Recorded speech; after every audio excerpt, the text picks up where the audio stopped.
Welcome back to The Road Show. This morning in The Buzz, it is school vacation week. Almost everyone I know is away on vacation. Not me. And, oh, right, I know, except all three of us. All right.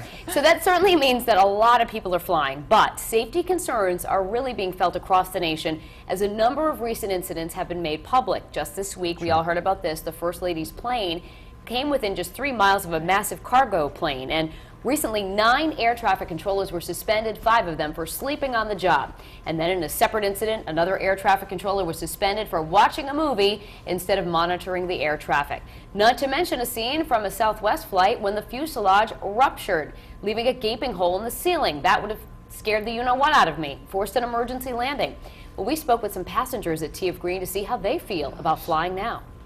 I just think about the controllers that are falling asleep is really seems to be crazy to me. I'm surprised. Sometimes I'm shocked, and I just hope it doesn't affect the flight I'm on. I think that's an issue that certainly needs to be addressed, and proper safety protocols need to be taken for something like the ceiling ripping off of a plane. If you worry about it, right, nobody will ever fly. So it's something you got to kind of put out of your mind, I think.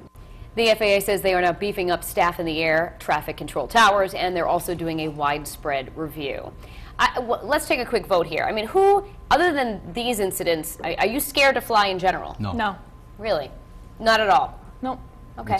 You're a lot safer in a plane than you are in a car. I know the statistics. I actually read them every time I fly to make myself feel better. Like, I go online and be like, what are my chances of perishing in a plane versus a car? Do you know what I read every time I fly? What? The emergency booklet. You do? Just because I'm like, you know what? I feel like I know it, there's bug your seatbelt, do this, and the oxygen mask will hang from the ceiling or whatever. But I'm like, you know what? I just always liked a little refresher. I'm like, God forbid.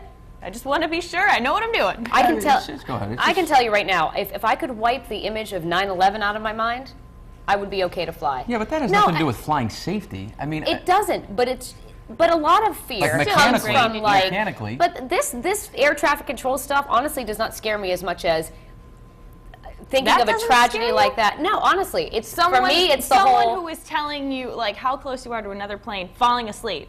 That doesn't scare. Well, I mean, it certainly concerns me, but I'm telling you, the fear of flying that I think a lot of people have doesn't necessarily come from worrying about an air traffic controller. It's the fear of the plane falling out of the sky, because of a malfunction, not because of somebody's asleep at the wheel. Let's be honest. When you're flying at 35,000 feet in a silver tube hurtling across the sky, it does seem a little odd. You're like, it's like, how does a cruise ship float? Right. And how does a plane stay in the air? It's like. But there's just some things you just don't think about. You just assume they're going to be okay. But you talk about, like, you use the 9/11 images you see over and over again. How about all the car accidents we read about on the news every morning? Yeah, but see, that numbs me because it happens every day. Plane crashes don't happen every day. Well, that's my point. Is that thousands and tens of thousands of planes take off and land every day. We don't report on every successful landing and takeoff. Right. But you hear about the one every God forbid once a year or whatever, or however long that doesn't work. So then one of the things that we talk about obviously in the media, a lot of times we're highlighting the bad things. We're not going to talk about all the air traffic control officers that have done a great job for 20 years. But do you really think that flying is unsafe? No. No. No, and I think especially, bringing up the 9/11 issue, they've really cracked down on everything. Oh, yeah. Even just in terms of, you're walking through security. Remove your shoes, remove your socks. Just you do feel pretty a little much bit safer, for sure. down, and now we're going to metal detect you and everything, I think the whole nine. the bad guys are done with the planes. I don't think you have to worry about that anymore. All right, well, thank you. I feel better now. Okay. I'm going to go book a flight right now. All right, Courtney, what are people saying about this online today? They're sharing their thoughts about whether or not they're scared to fly, and I agree with them. It's something I always think about, but I don't let it stop me. I just kind of distract myself with books and DVDs, so it does stay in the back of our heads. Let's take a look at the blog right here on foxprovidence.com.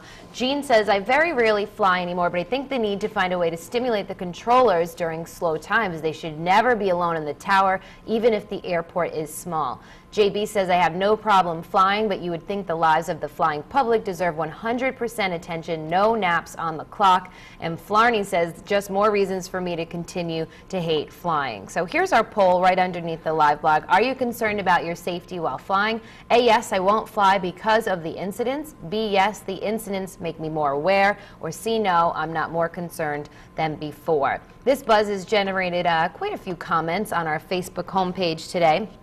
Judith Young says statistics show there are more dangers on the road driving than in the air flying. And Donna Stanley says, I try not to think about it. We take risks every day. And Danny Coffey says the chances of something happening on a plane, I would say, are slim. You are more at risk behind the wheel of your car. So it seems that it hasn't really frightened anybody to not travel, but if you are one of those people, join us on the live blog, vote in our poll, and we'll have those results at the end of the show.